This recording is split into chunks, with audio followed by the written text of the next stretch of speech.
Usai melaksanakan Nyepi, umat Hindu di Bali memiliki beragam tradisi. Nah, salah satunya adalah mandi lumpur. Bubuk-bukan atau mandi lumpur, inilah salah satu tradisi yang dimiliki masyarakat Kedongan Bali usai merayakan Hari Raya Nyepi. Sebelum dimulainya mandi lumpur, ratusan peserta menggelar persembahyangan dan diperciki air oleh pemuka agama setempat. Hal ini bertujuan agar prosesi mandi lumpur diberikan kelancaran dan keselamatan.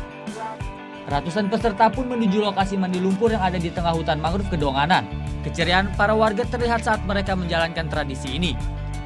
Sama warga saling membantu melumpuri lumpur di sekujur tubuhnya. Tua muda, anak-anak maupun perempuan berbaur di dalam lumpur.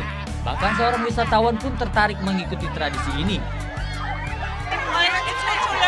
To learn about the tradition, it's nice. To understand the culture and it's a lot of fun. Tradisi mandi lumpur ini sudah ada sejak lama. Sempat tidak dilaksanakan selama puluhan tahun, namun sejak tahun 2013 tradisi ini kembali dibangkitkan. Makna dari mandi lumpur ini sendiri untuk membersihkan diri secara lahir dan batin setelah melaksanakan tapa berata penyepian. Ini tadi lumpur, kalau kita mau cepat kan bisa ambil lumpur dekat sini kan. Nah itu lumpur tadi yang dipakai kan semuanya merah. Jadi ya ini kan di sini lumpur terkontaminasi di atas. Makanya jadi kalau kita mau ambil lumpur itu mesti masuk tangan sampai ke bawah itu ketemu lumpur yang merah-merah agak kuning itu baru kita pakai. Usai bermandi lumpur, ratusan peserta ini menuju pantai Kedonganan. Di sana para peserta kemudian membersihkan lumpur menggunakan air laut.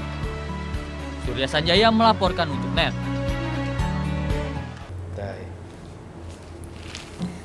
Udah selesai kan nontonnya? Nah, jadi jangan lupa buat like, komen, dan subscribe ya.